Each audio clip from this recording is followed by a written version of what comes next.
welcome back to my channel, and today I'm going to be doing yet another read aloud, but this time it's outside and it's nice and sunny, so I'm going to be reading another few, maybe 2 chapters of Where is the Great Barrier Reef. So I hope you guys enjoy this video. Please subscribe and smash that like button if you do enjoy it, and let's get into reading.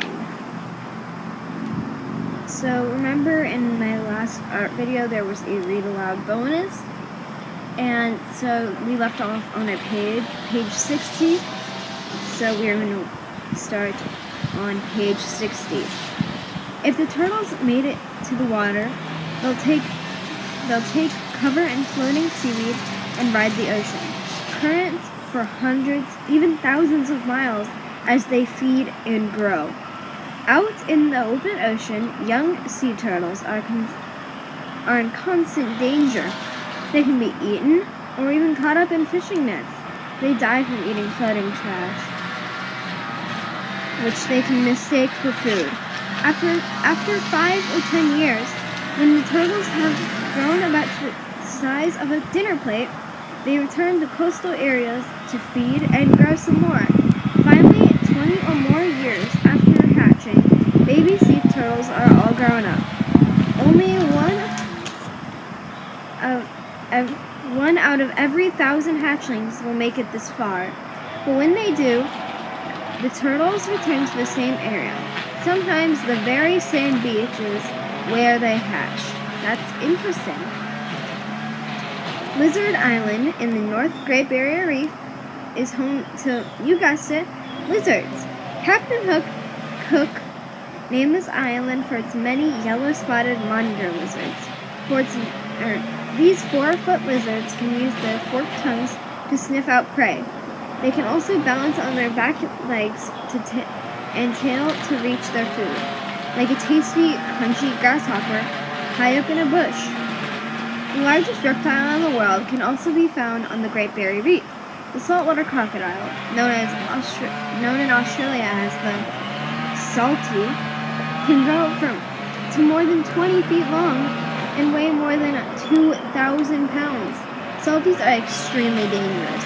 They have been known to attack and kill humans. It's rare, however, to see them swimming around among the coral reefs. They prefer swamps, creeks, and lagoons near the shore.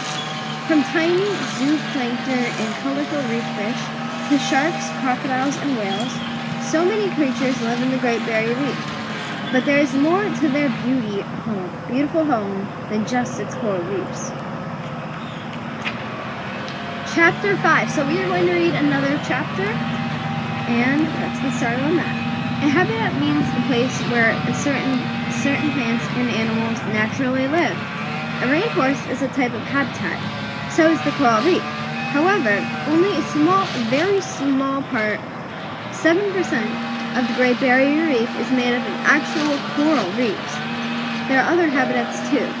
The vast lagoon, nearly half the size of Texas, lies between the Australian coast and the outer reefs.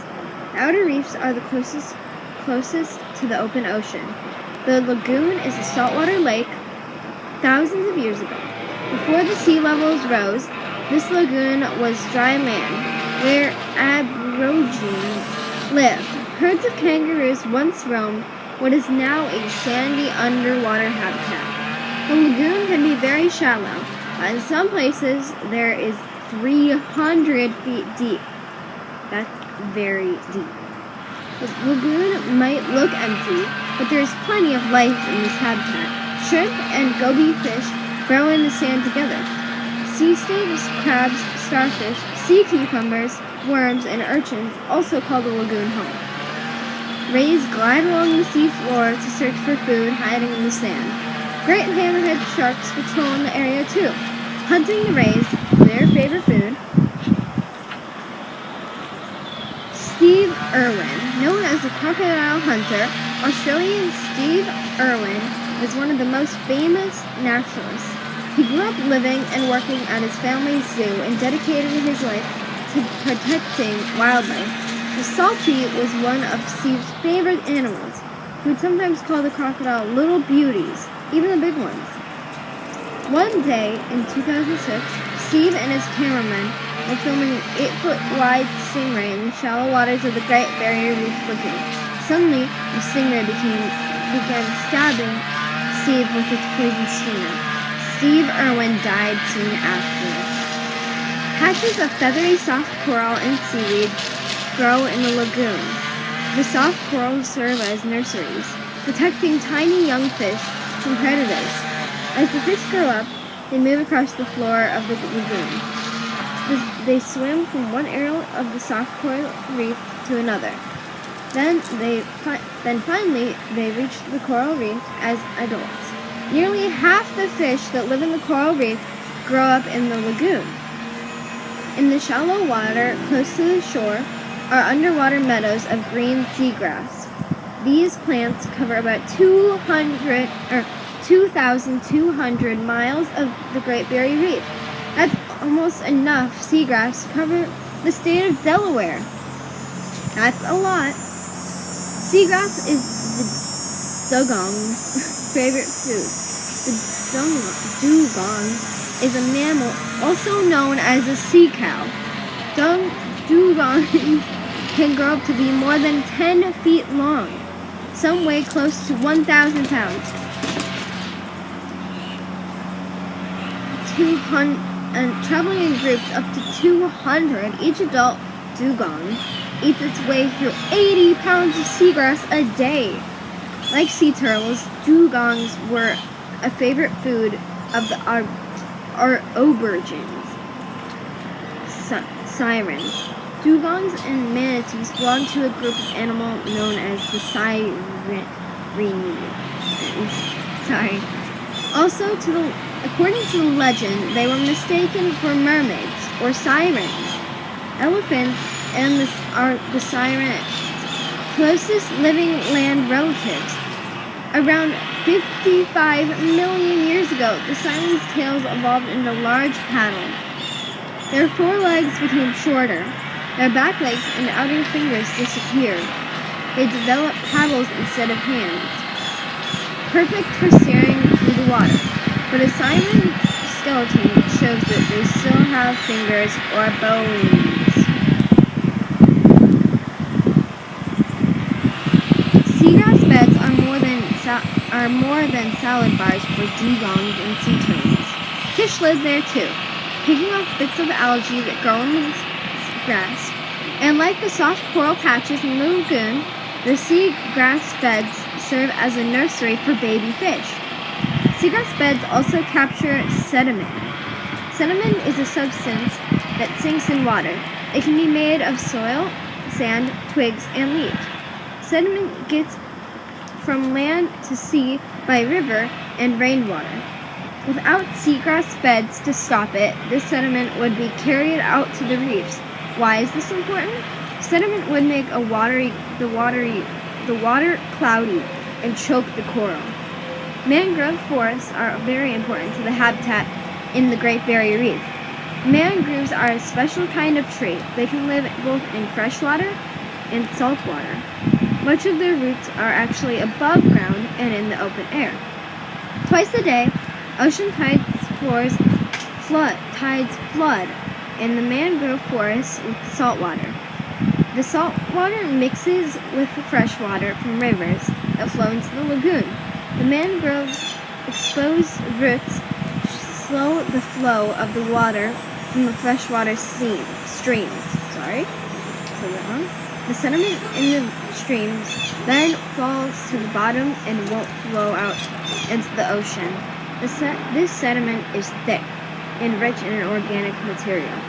1 teaspoon of mangrove mud can contain 10 billion bacteria.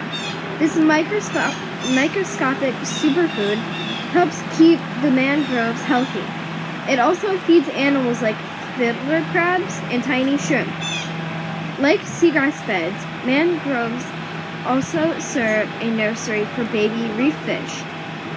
The tree's roots provide a hiding place from the birds and young reef sharks that hunt in the area. So where do these streams and rivers full of rich sediment come from? They get their start in the rainforest on the East Australian coast.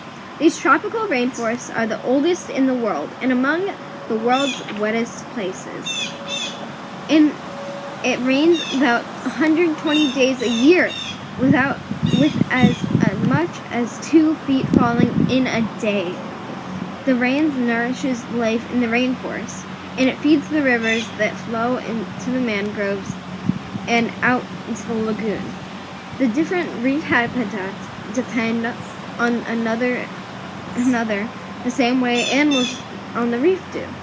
Rainforest streams provide nutritious sediment for mangrove forests to grow. The healthier the mangroves are, the more sediment they can keep from going out to the sea. Whatever the mangroves don't catch, the seagrass meadows will. Without these habitats, there would be no safe place for reef fish to grow up. And without the millions of algae-eating fish to keep them clean, the corals of the Great Barrier Reef would be choked to death by green algae. The outer reef helps protect all these habitats from storms. When hurricanes strike, they hit the outer reef hardest. After winds and waves crash against the sea, the hurricanes become weaker. Without the outer reefs, the storms would do much greater damage to the shore. The relationships among the habitats of the Great Barrier Reef are important, but they are also fragile.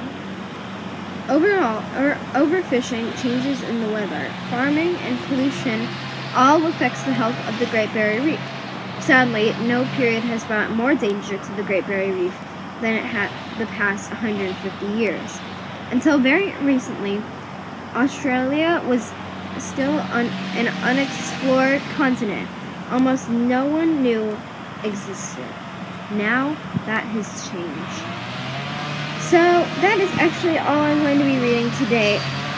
I hope you guys enjoyed this video. If you did, please subscribe and smash that like button. If you want, if you have an idea of another book I should read, please comment down in the comments or in the comments in my other videos so I need some comments to pop up. Because this one is almost done. Just 2 more chapters, guys. So I hope you guys enjoyed. Bye.